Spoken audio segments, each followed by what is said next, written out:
বিভিন্ন রকমের অভিজ্ঞতা সঞ্চয় করে আছে, এটা ঠিকই। একদম একদম। তবে এটা যেমন মন একদিকে খুব আনন্দে ভরে যায়, আবার আর একদিকে হয় কি জানুন, যে শ্রী শ্রী ঠাকুরের আমলে যে সমস্ত নীতিবিধি ঠাকুর যেগুলো গুরুত্ব দিয়েছেন বা যেগুলো নিয়ে আমরা বেশি আলোচনা করতাম, বেশি চলতাম, সেইগুলো যেন অনেকটা দূরে গিয়ে নতুন ধরনের ভাবধারা প্রচলিত হচ্ছে। তারা বলছে না জানি না, তবে যার কর্মী যারা আছেন, আমি তো যাতায়াত করতে পারি না, কর্মীদের কাছে শুনে টুনে মনটা তৈরি হয়ে যায়।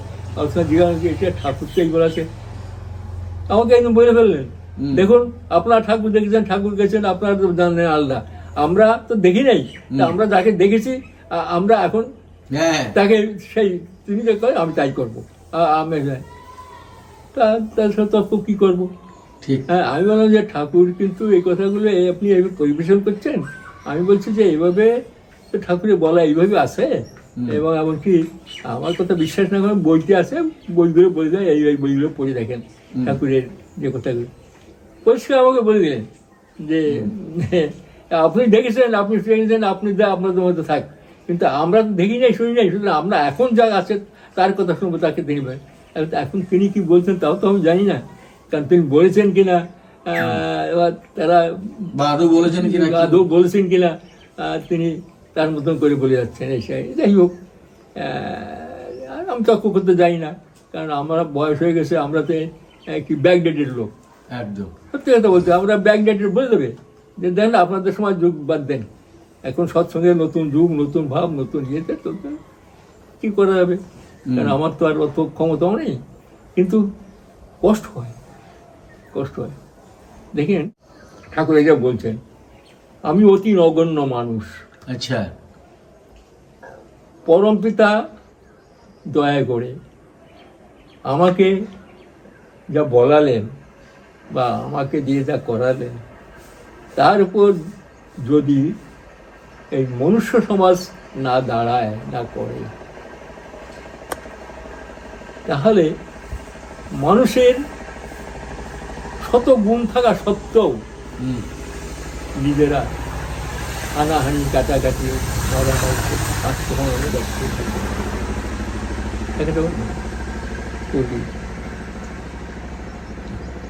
তোমরা যদি আমার এই কাজ না করো, আমার বিশ্বাস বাইরের থেকে লোক এসে তারা এই কাজ করবে। আচ্ছা, তোমরা যেই হও আর যিনি হও, বিকৃত হইও না, বিকৃত হলে তোমরা এই কাজ করার অধিকার হারাবে। বিকৃত হইও না, বিকৃত হলে এই কাজ করার অধিকার তোমরা হারাবে। কামিনী কাঞ্চন আসক্ত কতগুলো উষা মার্কা লোক এসে তোমাদের সঙ্গে ভিড় জমাবে, তারা আত্মস্বার্থের জন্য শকুনের মতো কামড়াকামড়ি করবে। একদিন সৎসঙ্গে টাকার বৃষ্টি হবে।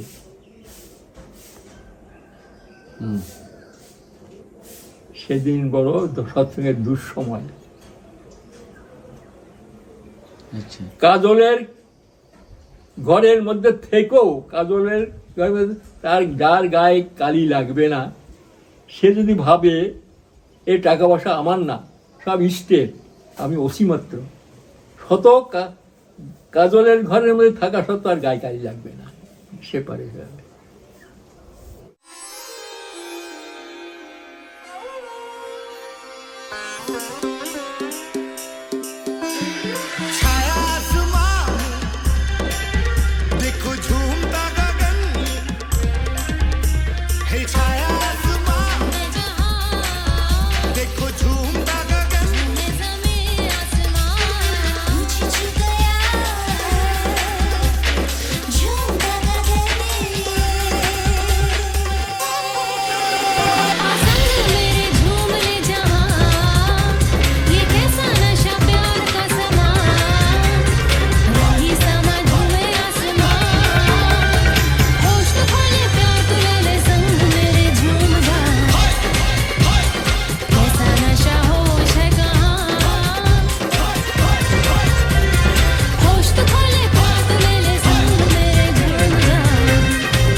জয়গুরু। আমরা আজকে পেয়েছি আমাদের সামনে শ্রদ্ধেয় কালীপদ রাহা দাদাকে। আমরা ইষ্ট প্রসঙ্গ শুনব। আমরা এতদিন ইউটিউবে শুনেছিলাম, ইউটিউবে তো অবশ্যই আপলোড করব। এখন সরাসরি লাইভ আমরা ফেসবুকে দিচ্ছি, সরাসরি লাইভে। এবং এই ইষ্ট প্রসঙ্গ শুনতে শুনতে যিনাদের কিছু প্রশ্ন থাকলে আপনারা সরাসরি কমেন্টে প্রশ্ন করতে পারেন, রাহা দাদা তার সমাধান দেবেন। তিনি 100 আয়ু, অর্থাৎ 100 বছর তিনি আগে জন্মেছিলেন। দীর্ঘ 25 বছর ধরে ঠাকুরের সঙ্গ করেছেন এবং 80 বছর তার দীক্ষার জীবন। আজ পর্যন্ত সৎসঙ্গে তিনি নিয়ত কর্মী এবং সভাপতি ঋত্বিক। তার অভিজ্ঞতা নিজে চাক্ষুষ করা। তিনি কোনো বই পড়ে বলেন না। বইতে যিনারা লিখেন তারা নানা রকম ভাষার বা সাহিত্যের নানা রকম অলঙ্কার দিয়ে করেন। তিনি সোজাসুজি নিজের চোখে যা দেখেছেন, যা অভিজ্ঞতা করেছেন তাই শোনান। সেটা একরকম, আর নিজের চোখে দেখা শোনানো সেটা একরকম। আমরা শুনবো তার মুখ থেকে। আর যারা এত, এবং তিনি ঠাকুরের 5 পুরুষ তিনি দেখে আসছেন। এবং প্রথমেই শ্রদ্ধেয় রাহাদাকে আমি প্রণাম জানাই, শ্রদ্ধাপূর্ণ প্রণাম। এবং যারা শুনছেন ফেসবুকে এবং ইউটিউব চ্যানেলে, সব্বার সার্বিক মঙ্গল প্রার্থনা করি। আপনাকে স্বাগত, শ্রদ্ধা ও প্রণাম জানাই এবং পবিত্র আনন্দিত জয়গুরু জানাই। আপনারা সবাই আসুন লাইভে, ফেসবুকে যারা দেখছেন, এবং প্রশ্ন থাকলে কমেন্টে প্রশ্ন করুন। আমি সরাসরি এবার রাহাদার কাছে যাবো। জয়গুরু রাহাদা, আমরা ঠাকুরের কথা শুনব। পরম পিতা রাতুল চরণে আমার কোটি কোটি প্রণাম। তার রাতুল চরণে প্রণাম জানাই এবং আমার একান্ত প্রার্থনা জানাই তার অপার করুণা আপনাদের প্রতি প্রত্যেকের উপর বর্ষিত হোক এবং আপনারা সুখে শান্তিতে স্বস্তিতে থাকুক, এই আমার একান্ত প্রার্থনা। আমরা মাঝে মাঝে আগে রেগুলার আমরা বসতাম, হ্যাঁ, ভালো লাগতো, তাকে ইষ্ট মনে চলতে। এখন নানা কারণের জন্য আপনি আসতে পারেন না, স্বাভাবিক। আপনি তো সংসারের লোক, আর সংসারে অনেক কাজ টাজ থাকে, নানা কাজে বাইরে চলে যান। যাই হোক, যখন আসেন আবার বসি, একা একা থাকি, কারণ আমার তো আর কোথায় যাই, কোন জায়গায় দৃষ্ট প্রসঙ্গ হলে তখন মনটা ভরে যায়, সত্যি তাই। মানে এত কথাবার্তা, এত লোকের সঙ্গে মিশতে পারি, সেইটি আমার ইয়ে। আগে তো সৎসঙ্গ টঙ্গ খুব হতো, যেতাম। এখন সৎসঙ্গ খুব বহু বেশি কমে গেছে। গেলে বেশ কীর্তন শুনতে ভালো লাগতো, আলোচনা শুনতে ভালো লাগতো। যাই হোক, আমি আজকে আলোচনা কোথাতে কোথায় করে কোথায় শেষ কোথায় বুঝতে পারি না। যখন আলোচনা করতে আরম্ভ করি তখন মনে হয় যেন কোনো খুঁজে পাচ্ছি না ঠিক বলবো। কিন্তু যখন আরম্ভ হয়ে গেল বা কেউ একটা প্রশ্নের বিজয় হয়ে গেল, তখন একাধিক ইয়ে সামনে আসতে আরম্ভ করি, একটা পর একটা কোনটা বলবো কোনটা বলবো না, তার ইচ্ছা, বুঝলেন। তাই কোন বিষয়ে বলবো আর কোন বিষয়ে বলবো না। ওই যে বললেন আপনি 5 পুরুষ, সত্যি তাই। এটা তার ইচ্ছা, কারণ শ্রী ঠাকুরের মানে সঙ্গ করা বা ঠাকুরের ইয়ে করার সুযোগ পেয়েছি। একদম। সেখানেও কম না, প্রায় 25 বছর। 44 সালে দীক্ষা নিয়েছি, ঠাকুর 69-এ চলে গেছেন।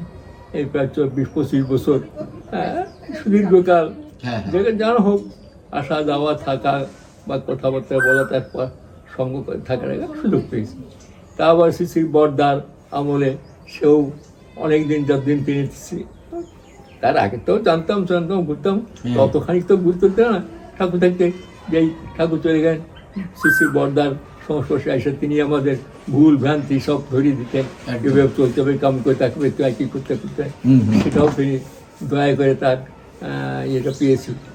তার পরবর্তী তিনি চলে যাওয়ার পরে যেটুকু বাকি ছিল সেটুকু আমার জায়গায় দুজনে দাদাও তার সময়কাল পেয়েছি। বর্তমান এখন যিনি আসছেন আচার্য, তার সঙ্গ করার সুযোগ খুব বেশি আমি পাইনি, মানে কারণ তার তো অনেক আমাদের বয়সের অনেক ছোট তো। তিনি তার সঙ্গে দেখেছি দেখলে মোটামুটি কথাবার্তা যেটুকু তাই হয়েছে। তাই এখন তো যাতায়াত করতে পারি না, বা সেখানে যাই না যে তার সঙ্গে করে বসে বসে তাকে করবো। তবে দূর থেকে তার কথাবার্তা শুনি বা তার আলোচনা পত্রিকা পড়ি, তার কথাবার্তা সেটাকেও সুযোগ আছে। তার পরবর্তীকালে যারা আসছেন, যিনি তার সন্তান, কি জানি নাম, কার? ওই আসাদুদ্দৌলার দেশ, ও বাবাই দাদা না, বাবাই দাদার ছেলে অবিন দাদা, তাকেও দেখেছি, তার দু একটা কথাবার্তাও শুনেছি। অ্যাকচুয়ালি তার তো আমাদের সাথে বয়সের কম, যাই হোক সেই সুযোগও এই পাঁচ পুরুষ মানে দর্শন করা বা পাঁচ পুরুষের সঙ্গ করা সুযোগ পরম্পরার দ্বারা পেয়েছি। যাই হোক, তাও ধরুন ৪৪ সালে দীক্ষা নিয়েছি, আজকে ২৪ সাল, এই ৮০ বছর তো তাকে নিয়েই আসি। তার ইচ্ছা, বিভিন্ন রকমের অভিজ্ঞতা সঞ্চয় করে আছি, ঠিকই। একদম একদম। তবে এটা যেমন মন একদিকে খুব আনন্দে ভরে যায়, আবার আর একদিকে হয় কি জানুন, যে শ্রী শ্রী ঠাকুরের আমলে যে সমস্ত নীতিবিধি ঠাকুর যেগুলো গুরুত্ব দিয়েছেন বা যেগুলো নিয়ে আমরা বেশি আলোচনা করতাম, বেশি চলতাম, সেইগুলো যেন অনেকটা দূরে গিয়ে নতুন ধরনের ভাবধারা পরিচালিত হচ্ছে। তারা বলছে না, জানি না, তবে যার কর্মী যারা আছেন, আমি তো যাতায়াত করতে পারি না, কর্মীদের কাছে শুনে টুনে মনটা একটু হয়ে যায়। আলোচনা জিজ্ঞাসা, এটা ঠাকুর তো এই বলেছে, আমাকে একদম বলে ফেললেন, দেখুন আপনার ঠাকুর দেখেছেন, ঠাকুর গেছেন, আপনারা তো জানেন আলাদা, আমরা তো দেখি নাই, আমরা যাকে দেখেছি আমরা এখন তাকে সেই তিনি যে করে আমি তাই করবো, আমি তার সাথে তর্ক কি করবো? হ্যাঁ, আমি বললাম যে ঠাকুর কিন্তু এই কথাগুলো আপনি এইভাবে পরিবেশন করছেন, আমি বলছি যে এইভাবে ঠাকুরের বলা এইভাবে আছে, এবং এমনকি আমার কথা বিশ্বাস না করেন, বইটি আছে, বইগুলো বলে দেয়, এই বইগুলো পড়ে দেখেন ঠাকুরের যে কথাগুলো পরিষ্কার আমাকে বলে দিলেন যে আপনি দেখেছেন, আপনি শুনেছেন, আপনি আপনাদের মধ্যে থাক, কিন্তু আমরা তো দেখি নাই, শুনি নাই, সুতরাং আমরা এখন যা আছে তার কথা শুনবো, তাকে দেখবেন। এখন তিনি কি বলছেন তাও তো আমি জানি না, কারণ তিনি বলেছেন কিনা, এবার তারা আদৌ বলেছেন কিনা, তিনি তার মতন করে বলে যাচ্ছেন। যাই হোক, আমি তর্ক করতে যাই না, কারণ আমরা বয়স হয়ে গেছে, আমরা তো কি ব্যাকডেটেড লোক, একদম সত্যি কথা বলতে আমরা ব্যাকডেটেড বলে দেবে যে দেন আপনাদের সময় যুগ বাদ দেন, এখন সৎসঙ্গে নতুন যুগ, নতুন ভাব, নতুন ইয়েতে চলতে কী করা যাবে, কারণ আমার তো আর অত ক্ষমতাও নেই, কিন্তু কষ্ট হয়। দেখেন, আজকে সকালবেলাও আমি একটা স্মৃতিচিত্র পড়ছিলাম, আমাদের প্রফুল্লদার লেখা স্মৃতিচিত্র, পড়ে দেখবেন, বই একটা জায়গায় পড়ছিলাম স্মৃতিচিত্র। প্রফুল্ল দাস মানে যিনি ঠাকুরের অনুলেখক, মেইন অনুলেখক ছিলেন। এই যত বই টই দেখছেন যা কিছু সব ওনারই, উনি সব ই করেছেন। ওনার কিছু অ্যাসিস্ট্যান্ট ছিল, দেবীদা, মণিলাল চক্রবর্তী, সে অনেকে ছিল, উনি আছেন মেইন। হ্যাঁ, ওনাকে আনলেন ঠাকুর, উনি প্রথম করতেন, তারপর যখন একটু অসুস্থ হতেন তখন সঙ্গে সঙ্গে ওরা অ্যাসিস্ট করে দিত, ওরা কিছু লিখতো সেগুলো উনি ঠিকঠাক করে দিয়ে দিতেন। তাই এই প্রফুল্লদার বই লেখা স্মৃতিচিত্র একটা বই, তার নিজের ইয়েতে লিখছে একদিন যে আমি পড়তে সেই সাবস্টেন্সটা পড়ছি, যে ঠাকুর এটা বলছেন, আমি অতি নগণ্য মানুষ, আচ্ছা,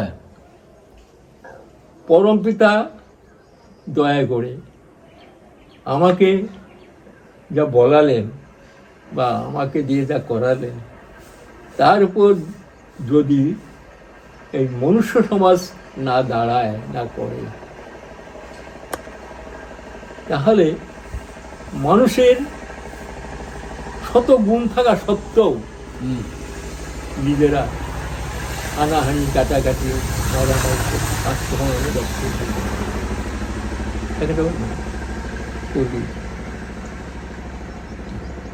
তোমরা যদি আমার এই কাজ না করো, আমার বিশ্বাস বাইরের থেকে লোক এসে তারা এই কাজ করবে। আচ্ছা, তোমরা যেই হও আর যিনি হও, বিকৃত হইও না। বিকৃত হলে তোমরা এই কাজ করার অধিকার হারাবে। বিকৃত হইও না। বিকৃত হলে এই কাজ করার অধিকার তোমরা হারাবে। কামিনী কাঞ্চন আসক্ত কতগুলো উষা মার্কা লোক এসে তোমাদের সঙ্গে ভিড় জমাবে। তারা আত্মস্বার্থের জন্য শকুনের মতো কামড়াকামড়ি করবে। একদিন সৎসঙ্গে টাকার বৃষ্টি হবে।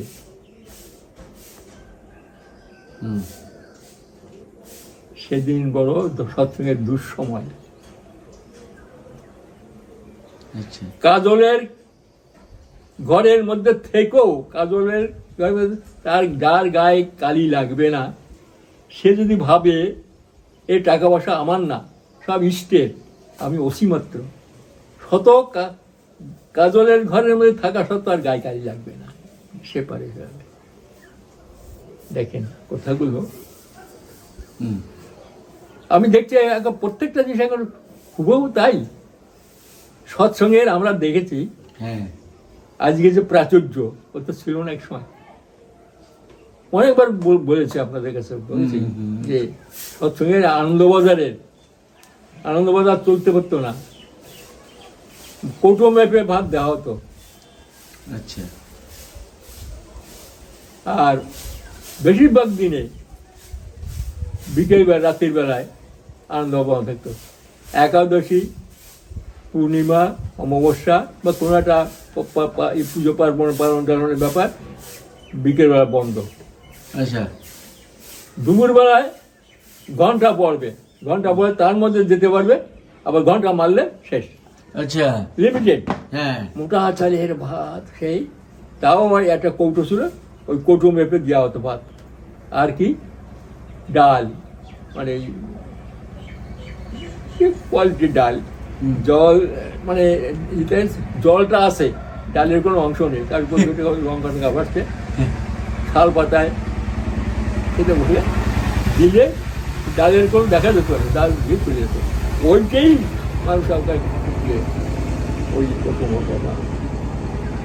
আর ওই ঘন্টার সঙ্গে সঙ্গে দাঁড়াতে হবে, ঘন্টা পরে গেছে। সেই আনন্দবাজার চালাতে কত কষ্ট হতো। উৎসবে প্রতি বছর ডেপিজিট করতো।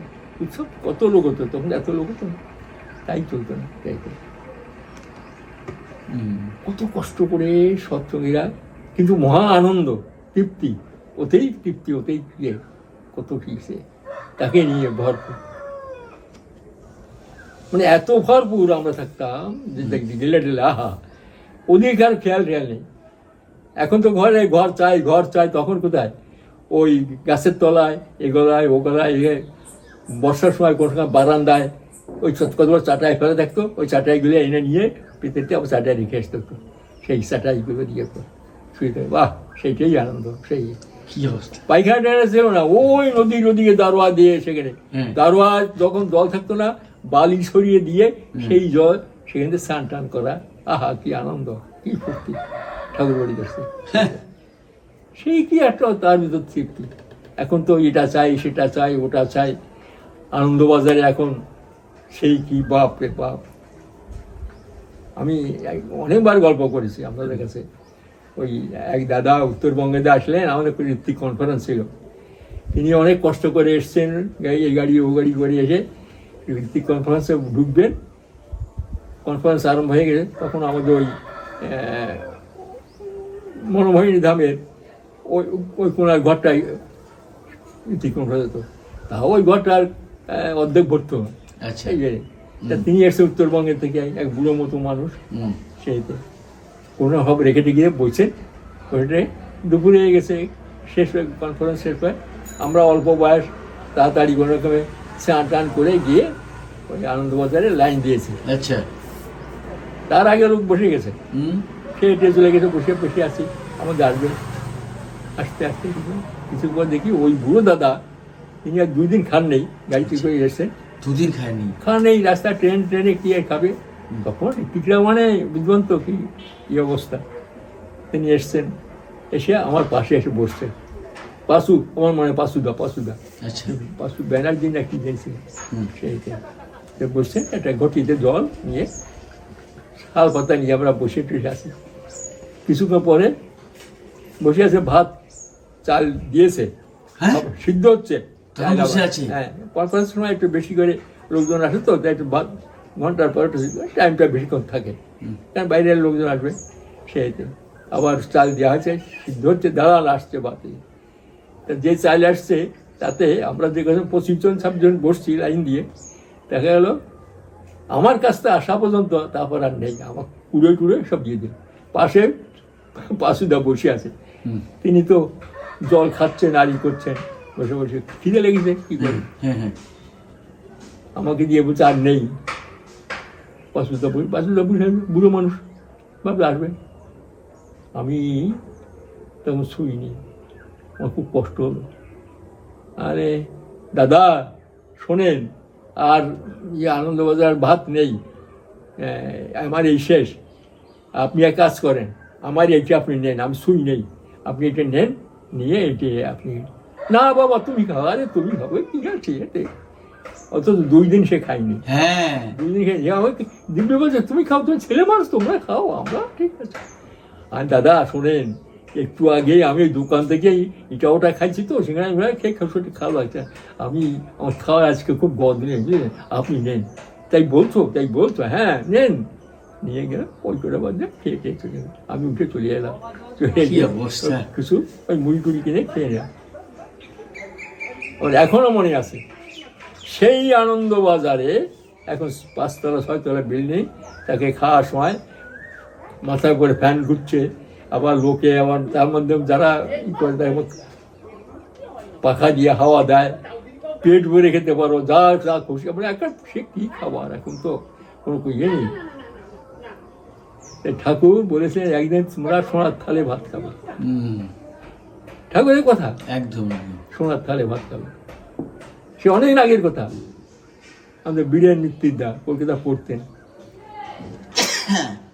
ঠাকুরের টান আমরাও তো করতাম। হুম, হুম। শনিবারে ছুটি থাকতো, ছুটে যেত হুম। এতে পাবনায়, হুম।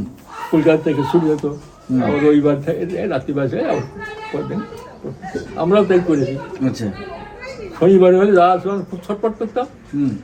ট্রেনটা হ্যাঁ সুবিধা ছিল, শনিবারে ট্রেনে ঈশ্বরদী নেমে টেমে যেতে যেতে তখন বেলা 2:30-3টে বেজে যেত। আচ্ছা আনন্দবাজারে যাওয়া হয়তো সব শেষ হয়ে গেছে। হ্যাঁ তো উনি গেছেন, গিয়ে দেখে আনন্দবাজার শেষ হয়ে গেছে, হ্যাঁ আর তো পাবে না, স্নান টান করে জল টল খেয়ে ঘুরে আসে। হুম। বিকেলবেলা ঠাকুর এসে বসেন, মানে বকুলতলায়, আর ঠাকুরের মাতৃ মন্দিরের পিছনের দিকে একটা লন ছিল, সেখানে বকুল গাছ ছিল, ওইখানে ঠাকুর বসেন আচ্ছা বিকেলবেলার দিকে। তো উনি যে ঠাকুর প্রণাম করতে যাবেন, হুম। ভক্ত মানে একবার ভগবানের, মানে একেবারে সাংঘাতিক। হ্যাঁ ভাবছে আমাকে তো জিজ্ঞাসা করবে তুই খাইছিস কিনা, তুই খিদে আছে কিনা, যদি দেখি আমি খাইনি তোমরা খুব কষ্ট হবে। আচ্ছা কি করা যায়, যাওয়ার সময় 1 ঘটি জল খেয়ে গেলে যাতে বেশ পেটটা ভর্তি থাকে, ঈশাবাস। উনি বুঝতে পারবে না। তা উনি গিয়ে ইচ্ছে করে ঠাকুরের সামনে গেছে, আর জল খেতে দেখা যাচ্ছে যে আমার পেট ভরা। এই কখন আইলি রে, এই তো আসলাম আগে। আর ঠাকুরের জিজ্ঞাসা করতে খাইছিস কিনা, কারণ উনি তার অন্তর্জানি তো, তিনি আর জিজ্ঞাসা করেননি, মিথ্যা কথা বলতে হবে না। ও তার আগে বেশ পোস্ট দেখাচ্ছে যে আমার পেট ভরা, জল খেয়ে গেছে তো, পেট ভরে আচার করছেন তারে, ঠাকুর তো বুঝে গেছে। তিনি অন্তত আর জিজ্ঞাসা করেননি খাইছিস কিনা, হ্যাঁ অন্যান্য সব জিজ্ঞেস করেন, সেদিন কি জিজ্ঞেস করেন? জিজ্ঞাসা করেনি। তারপরে এই অনেক কথা তো হওয়ার পরে একদিন নিজে আপন মনে বলেছে, দেখবে একদিন সৎসঙ্গে, তোমরা একদিন সৎসঙ্গীরা সোনার থালে ভাত খাবে, এরকম আর মানে ইয়ে থাকবে, সোনার থালে ভাত খাবে, পেট ভরে খেতে পারবে, বেশ খুব ভালো। হ্যাঁ, কবে বলেছিলেন ঠাকুরে তো কিছুটা দেখে গেছেন, যাই হোক শেষের দিকটা অল্প অল্প ইয়ে থেকেও, কিন্তু সবটা দেখে যেতে পারিনি। তারপরের থেকেই আজ প্রাচুর্য। বর্দার আমলে প্রথম দিকে হয় নাই, আস্তে আস্তে আস্তে বর্দার শেষের দিকটায়, তারপর তা একেবারে অঢেল টাকা, অঢেল ইয়েতে। কোথা থেকে হলো? কে দিল জোগাড়ে? ঠাকুর বলে গেছে। আমরা যখন বড়দার ইচ্ছে হলো 108টা মন্দির করতে হবে, মন্দির পরিকল্পনা, তা আমার দুর্গাপুর একটা বলে করার ওই পরিকল্পনা দিলেন। আমার এখনো মনে আছে, একজন লোকের কাছে 1টা টাকা চাইতে কতবার যেতে হতো, 1টা টাকা তার কাছে, কত কষ্ট করে, কত জমি কিনতে হবে, এই করতে হবে, এই করতে হবে।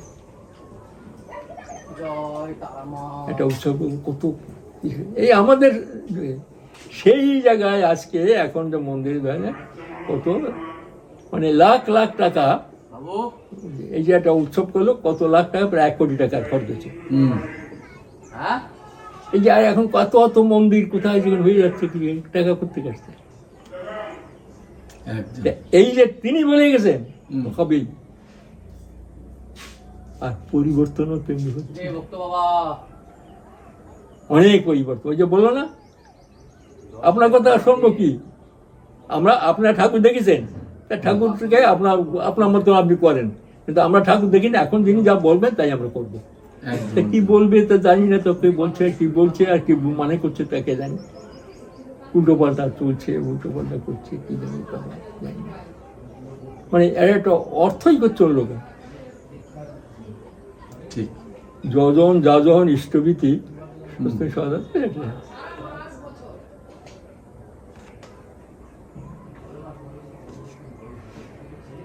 পরম পিতাই জানেন, জানি না তিনি।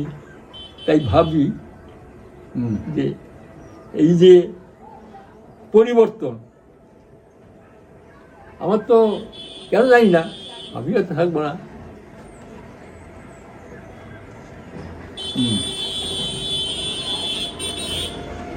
ঠাকুর এটা বুঝে, আমার কথাগুলো যদি তোমরা এইভাবে এমনি করে করতে করতে যাও, একদিন তোমরা থাকবে না সন্দেহ,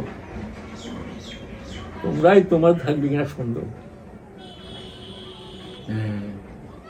ঠাকুরের এইগুলো যেন অর্থটা, গুরু অর্থটা ঠিক মতো একটু করি, ওটাকে অন্যভাবে অর্থ করে নিয়ে নিজের মতো করে নিয়ে করলে ঠিক না। ঠাকুর কি বলেছেন, তিনি কি বলছেন সেটা শোনে।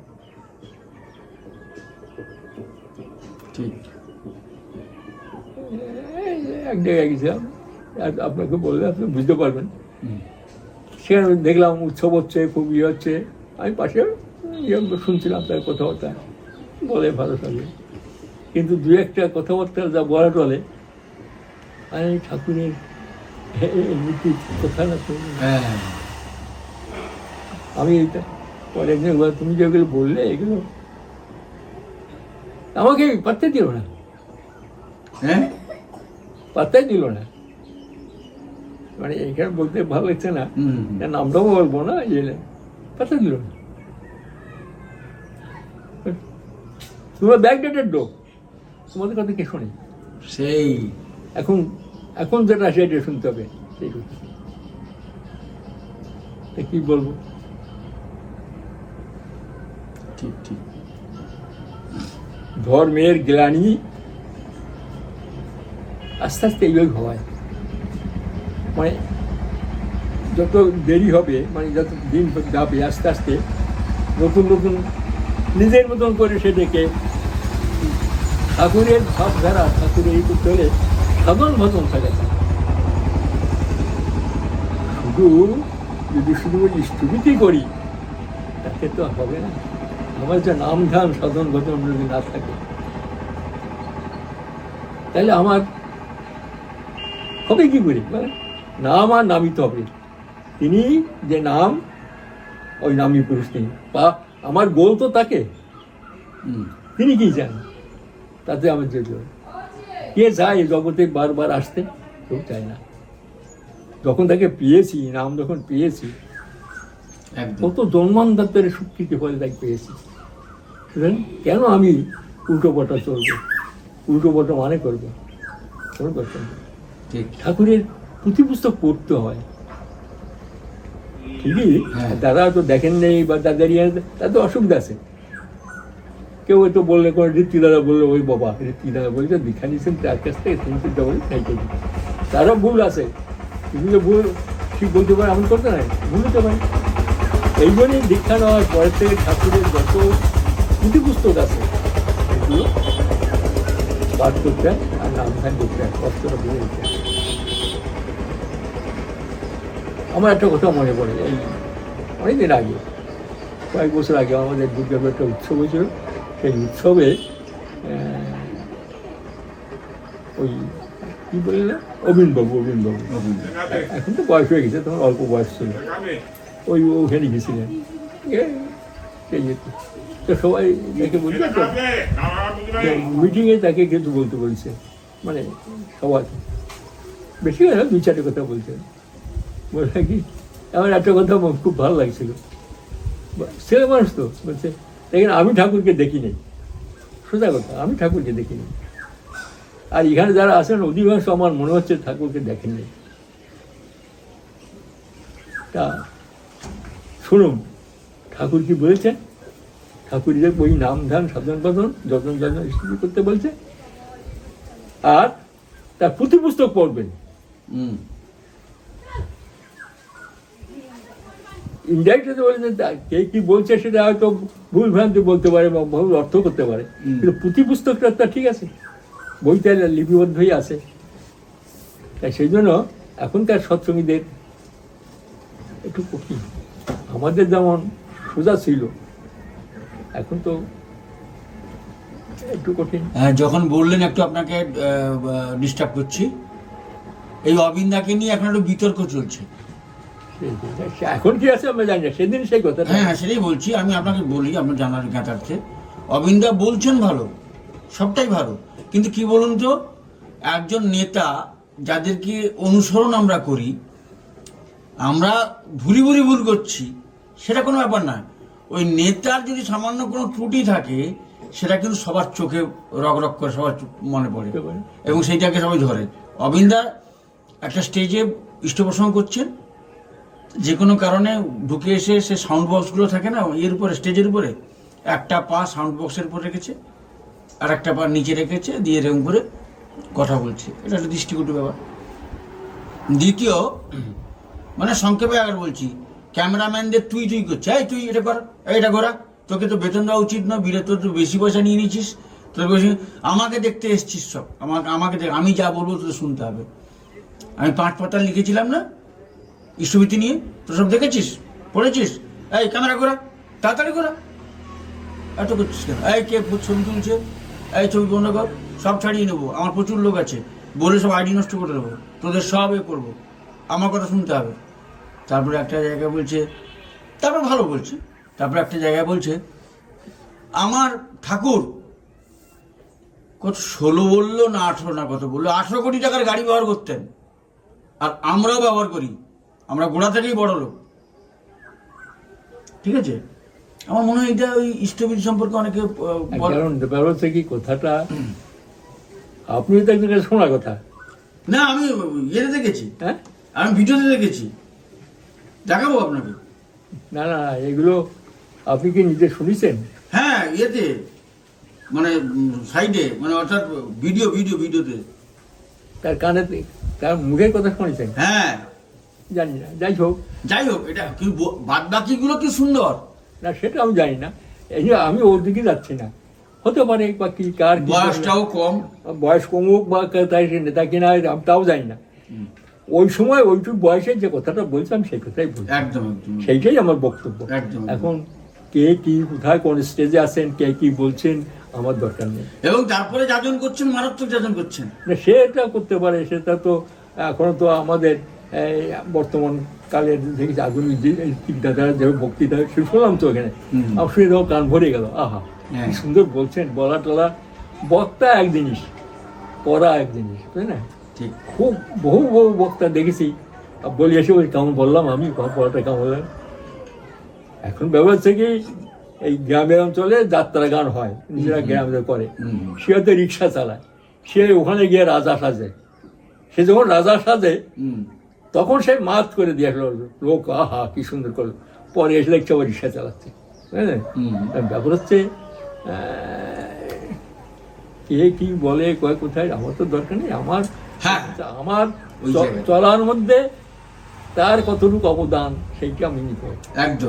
কি করছেন আমার দরকার নেই, আমি ওটাই জানতে চাইছি। যিনি করবেন না পারবেন না, যিনি করবেন না ঠুকে যাবেন, হুম। যিনি ঠুকে যাবেন।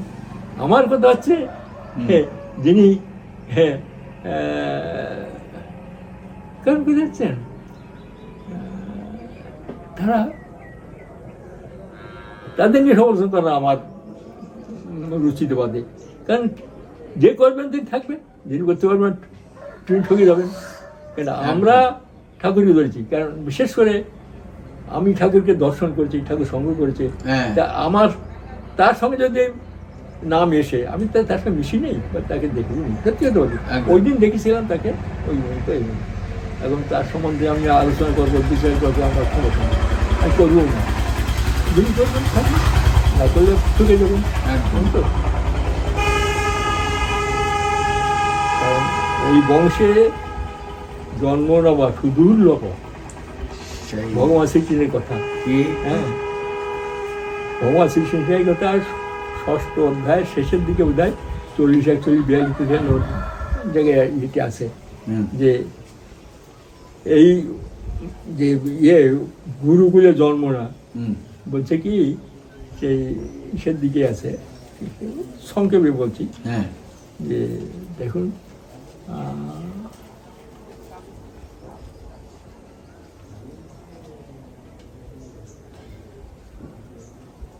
অর্জুন জিজ্ঞাসা হচ্ছে কৃষ্ণকে, দেখো তুমি তো বললে যারা তাকে নাম ধ্যান সাধনা করে তাকে নিয়ে থাকবে, সে তাকে তারা জন্ম হবে না, সে চলে যাবে একবার সেই বৈকুণ্ঠ ধামে চলে যাবে, সেখানে তার কাছে মিশে যাবে, যে তাকে নিয়ে চলবে। আচ্ছা ধরো কেউ সাধনা করতে আরম্ভ করতে করতে মাঝপথে ব্রেক করলো, কোনো কারণে সে আর এগোতে পারলো না, এই যে লোকটা এইভাবে করলো, সেই তাহলে এই লোকটার আবার তুমি বললে যে করবে না বা তাকে পারবে না, সে নরকে পতি পেয়ে যাবে, তার আর জন্ম হবে না, সে একেবারে নিচু করে জন্ম নেবে, নিচু জায়গায়, মানে পশু পক্ষী বা কীট পতঙ্গে করলে। আর যে তাকে নিয়ে চলবে হারা জীবন, সে চলে যাবে একেবারে স্বর্গে যাবে, সেখানে তার কাছে আর জন্ম হবে। কিন্তু এমন লোক আছে যে কিছুদিন সাধন ভোজন করতে করতে ব্রেক করে আর তার হলো না, সে তাহলে এই লোকটার গতি কোথায় হবে? সে কি আকাশে মেঘের মতন, আকাশে মেঘ ভেঙে ভেঙে যাচ্ছে বা তারা ছন্ন হয়ে ছিন্নভিন্ন হয়ে চলে গেল, তার আর অস্তিত্ব থাকলো না। যে মেঘে হয় সেটা জলটা এসে বৃষ্টি হতে পারে, তাদের গাছ হতে পারে, আর যেটা হয় না একটু চলে যেতে পারে। কিন্তু যেটা মেঘটা ভেসে ভেসে বেড়াচ্ছে, তার কোনো গতি নেই, সে কি বাতাসের সে তার ছিন্ন ভিন্ন হয়ে চলে গেল, তার অস্তিত্ব থাকবে না। না না না, ভগবান বলছেন, মানে কৃষ্ণ বলছেন, না না, সে যেটুক করেছে সেইটুকু তো তার করা থাকলো এই জন্মে, পরের জন্মে তার নিচে জন্ম হবে না, তার আর একটু উচ্চ জন্ম হবে, কোনো মহান কুলে বা কোনো কী বলে উচ্চ কুলে, মানে ধনী উচ্চ কুলে বা মহান কুলে তার জন্ম হবে, এবং সেইখান থেকে সে দাঁড়িয়ে আবার নতুন করে খুব তাড়াতাড়ি চলে যেতে পারবে। এই জন্মটা, এই যে তাকে জন্ম হয় এই কুলে, সকলের সেখানে জন্ম হয় না, এই জলে জন্ম নেওয়া সুদুর্লভ। এই যে ঠাকুর পরিবারে আমাদের গেলে এইগুলো যা জন্ম নিচ্ছে, যেটা হোক যা হলো, তাদের জন্ম তো অন্তত আমাদের চাইতে অনেক, কারণ তারা যদি করে খুব তাড়াতাড়ি যাবে, না করলে পড়ে যাবে। ওই কুলে এসে জন্ম নিয়ে যদি তারা করে, যদি করে, আর যাই দোকান বানায় পড়ে যাবে, তাকে যেতে হবে অফিসে। তা সুতরাং ওদের তো ওইটা অ্যাডভান্টেজ, যেটা আমার আপনার নেই, ওই অ্যাডভান্টেজটা ওদের আছে। কী করবি না করবি সে তারা জানে, তাদের এটা সেই ব্যাপার হচ্ছে কি, ও নিয়ে আমি চিন্তা করি না, কারণ আমি তাকে পেয়েছি, তিনি দিয়েছেন দয়া করে, জন্মান্তরে সুখ কিন্তু না, সদ্গুরু লাভ হয় না, জীবন্ত সদ্গুরু। একদম বড়দা বলছিলেন ঠাকুর যাওয়ার পরে আমার সামনে ছিলাম আমি, সোনামণি আগের মতো সহজ হবে না, চট করে ঠাকুর ছিলেন একটা সামনে এসে পড়লাম, যা কিছু আছে তিনি গ্রহণ করে নিয়েছেন আমার যত কিছু কর্মফল। এখন তো তিনি নেই, এখন যে করতে হবে, বুঝলেন? সত্যি তাই। আমার মনে আছে নাম ধ্যান তেমন করতাম তো কিছু না, কিন্তু তারপরে টাম থাকতো, ছুটে চলে যেতাম সেখানে, যে যায় দেখতাম যে গেটেতে ঢুকছি, আসে গিয়ে ঠাকুর আছে, হ্যাঁ আর প্রণাম, কেমন আছি রে, ভালো আছি, বাস হয়ে গেল। আর ওইটাই আনন্দ, ওই মনে হয় ভিতরে সবটা ট্রেনে নিয়ে গেল, ভিতরে যে কাম কুকাম এই কয়েকদিন ধরে করেছি সব ট্রেনে। জীবন তো সদ্গুরুর লাভ ওখানে সুবিধে, অত কিছু করা লাগে না, করতে দেন না, তিনি নিয়ে নেন। তার সেই সুযোগটা, সেই সুবিধাটা তো এখন হবে না। আর তাছাড়া কয়েক পুরুষ হয়ে গেল, এটা আস্তে আস্তে আরো একটু করবে, কোনো স্বাভাবিক হতে পারে। আর এরকম যদি হয় দেখা গেল তারও একদিন পরিবর্তন হতে পারে। দেখলাম তো, আমাদের সামনেই দেখলাম, আপনারা জানি না, বলতেও চাই না। শ্রী বড়দার ক্ষেত্রেও দেখলাম, দাদার ক্ষেত্রেও দেখলাম, বাবা বাবার সম্বন্ধে একটু জানি না, এত আমাদের অনেক ছোট তো, আর এদের সম্বন্ধে একটু জানি না, কারণ বেশি মেটার সুযোগ পাইনি, কারণ বয়স অনুপাতে তো আমরা অনেক তো, তাই সুতরাং যে করবে সে করবে, তবে ওদের যে সুবিধাটা আছে সেই সুবিধা আমার নেই। হ্যাঁ, প্রভুদাকে বলেছিলেন যে কোনো একটা কারণে, প্রভুদা কেন বলছে, কেন এই বংশের জন্ম নিয়ে এটা উল্টো পাল্টা করে? ঠাকুর চুপচাপ বুঝেছেন, বুঝেছে কি বললি, তুই কি বললি, এরা কেন করে? শোন, এরা যে পরিমাণে না, যে গতিতে নিচে নামে, তার শতাধিক গতিতে অনেক উপরে উঠে যেতে পারে, তার দাঁড়িয়ে যেতে পারে না। যে গতিতে এরা নিচে নামে, তার চেয়ে শতাধিক অধিক গতিতে তারা উপরে উঠে যেতে পারে, কিন্তু তার ধারে কাছে তোরা যেতে পারবে না। ঠিক ঠিক, তারা প্রভুদের নিজের মুখে কথা আমাকে শোনায়, ঠাকুর সত্যি তাই দেখার মতো। আমাদের কারো একটা চরিত্র না কম এটি হলে আমাদের সেটাই জানিয়ে যায়, কিন্তু কখন কোন সময় সাপ পড়ে যাবে, তারা অনেক উপর উঠে গেল, তাদের করা আছে, তার পিছনে একটা রক্তের আছে, শক্তি আছে, চট করে তারা উপর উঠে যেতে পারে, এবং সুযোগ পেয়ে যাবে উপর উঠে যাবে, তার কাছেও আমরা দেবো। ঠিক, সুতরাং ও নিয়ে আলোচনা করা আমার ঠিক হবে না। আমরা ঠাকুরকে নিয়ে কী হবে, ঠাকুরের কথা। বর্তমান যুগে যে সমস্ত আমরা যারা ঠাকুরকে প্রচারের জন্য ব্যস্ত হয়ে আছি, তাদের কাছে আমার একান্ত অনুরোধ বা গিয়ে নিজেরা বানিয়ে কিছু না বানিয়ে ঠাকুরের পুঁথিপুস্তক পড়বেন, অনেক লেখা আছে, পড়ে আর সেটাকে অনুধাবন করতে হলে একটু নাম ধ্যান করতে হয়, কম করে ডেইলি অন্তত 2 বার, 3 বার নয় 2 বার, আধা ঘন্টা থেকে 45 মিনিট করে করতে করতে কিছু না, নাম ধ্যান না থাকলে ব্রেন সাফা হবে না, নাহলে আপসাপসাপ হবে। আজ সামনে যেটা দেখবে সেইটাই। হ্যাঁ, যাই হোক, আজকে কোনটা নিয়ে আলোচনা করবো, কী করি, উল্টো পাল্টো করি, হচ্ছে তো পাঠ পুরুষের কথা হলো, প্রশ্ন থাকলে বলবেন, কারণ আপনি যে কথাগুলো বললেন না, কারণ ও নিয়ে আমি আলোচনা করতে চাই না, কারণ ওগুলো কারণ ব্যক্তিগত ব্যাপার, কী করবে কে জানে, সে আর তার দেখি নেই বা তার সঙ্গ করি নেই, শুধু তাকে বিচার করার মতন আমি সত্যি কথা বলছি। তার ছেলে মানুষ, এমনকি বর্তমান আচার্যদের, তিনিও তো তার বাবার বিয়ে দেখেছি, যে সে জন্ম হয়েছে, তারপরে বড় হয়েছে গিয়েছে, সুতরাং তার ক্লোজই তার সঙ্গে মেশার সুযোগ পাইনি, সত্যি কথা বলছি। আর তার ছেলে মেশার তো কোনো সুযোগই নেই।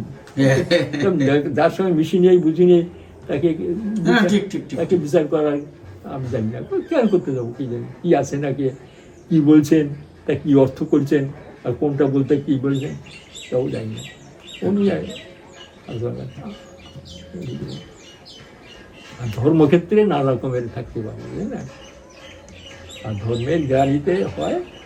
তবে একটা জিনিস ঠাকুরকে যেভাবে রয়েছে, ঠাকুর যে আমাদের এই সঙ্গ কতদিন থাকবে, ওই প্রভুদার ওই স্মৃতিতে বইতে আছে, তোমরা যতদিন রাখো, তবে ওঠানামা থাকবেই।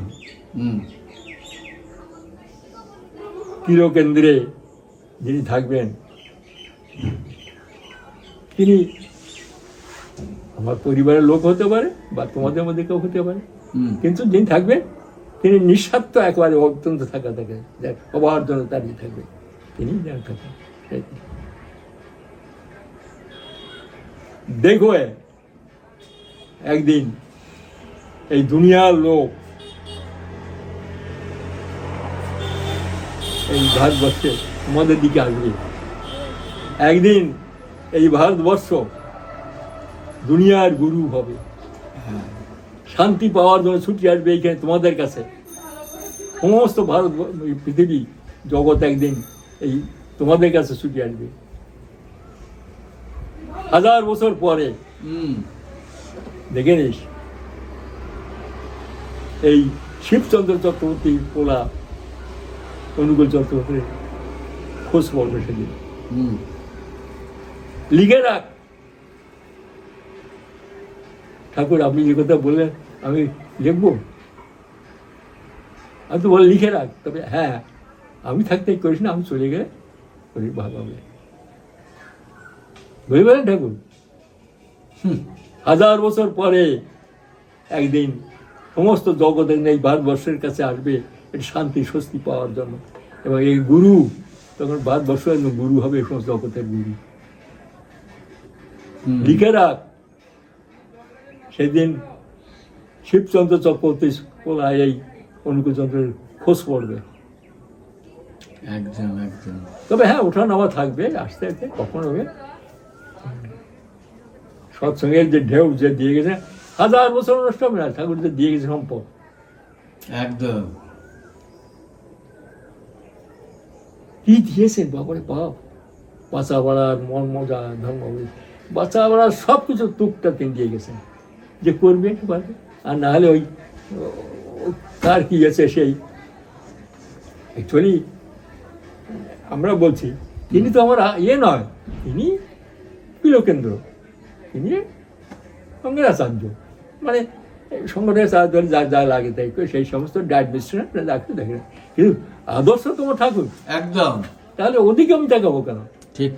সে তার ভুল ভ্রান্ত হতে পারে, কেউ তা থেকে ভুল হয়, সে ভুল করবে তাই, কিন্তু আমার আদর্শতে তিনি কি বলছেন যে ওসব বাদ দিয়ে আমাকে একদম ভজনা করো? না না, সে যখন বলছেন না, তিনি তো তার অ্যাডমিশন করতে গিয়ে তো এটা ওটা হতে পারে, করতে পারে, সেটা তো আমি দেখবো না, আমার দরকার না। আমার দরকার আছে আদর্শ, আমার ঠাকুর, ঠাকুর কি বলছে, ঠাকুর সঙ্গে যোগাযোগ। ঠিক ঠিক। তিনি তো ঠিকই আছে, তারা বলছে জন্মজন ইষ্টবিধি করতে করো, সে কথা তো বলছে না এগুলো বাদ দিয়ে তুমি আমাকে না না না না, তাহলে ঠিক আছে। তার চলনা বলনে কি ভুল হতে পারে, সে ভুলের মাসুল সে তাকে দিতে হবে, সেই আমার দরকার নেই। তিনি তো কখনো বলছেন না যে আমাকে ভজনা করো, তবে সে তো বলবো না। তারপরে তার ভুল ভ্রান্তি একজন ধরা পড়তে পারে, সে আবার শুধরে নেই, সে আমার দরকার নেই। যাই হোক, পরম পিতা রাতুল হওয়ার মঙ্গল কামনা করি। জয়। আজ ভালো লাগলো আলোচনা করার সময় কিছু প্রশ্ন থাকলে করবেন, কারণ আজ জানি না কয়দিন আসি আপনাদের মধ্যে, যেতে তো আমার হবেই, কারণ কি বলে হ্যাঁ 100 বছর সবাই করছে, 100 বছর আসছে, যাক ঠিক আছে। এবার আমার আমার নিজের ইচ্ছা নেই, এই ইচ্ছা নেই তিনি যদি থাকেন করবো, কিন্তু যেতে আমাকে হবে, এটা জানি। সবাই যাচ্ছে, এই একেবারে ইয়ের কাছে ওর কাছে ফোন করি, যাদের সঙ্গে একসঙ্গে কাজ করেছে, ঠাকুরের কাজ টাজ করে সবাই চলে গেছে, আর আমার আত্মীয় স্বজন বলতে গেলে সবাই চলে গেছে। এখন যেতে আমাকে হবে, আমি প্রস্তুত আছি।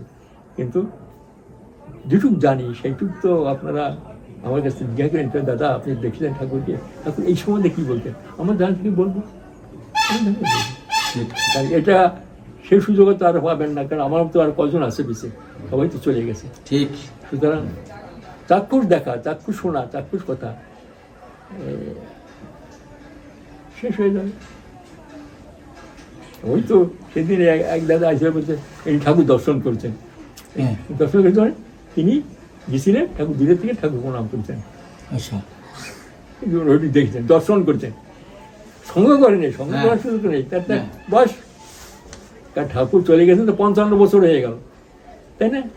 তা সেই সময় যারা জন্মেছে তার তো ঠাকুর দর্শন হয়, বা তার 10-12 বছর আগে যদি কেউ যেয়ে থাকে দেখছে, তারাই এখন 70-80 বছরের বয়স হতে চলবে।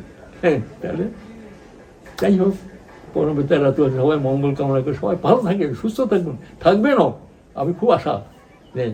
ও ভুল ভ্রান্তি লোকে কে বলে কোথায় কি সে দেখাবেন না, আমার লক্ষ্য থাকবে ঠাকুর, ঠাকুরকে বলেছেন নাম ধ্যান করেন, দেখবেন শরীর সুস্থ থাকবে, মন প্রফুল্ল থাকবে, চাঙ্গা থাকবে, মনটা খুব আনন্দ ভরপুর থাকবে।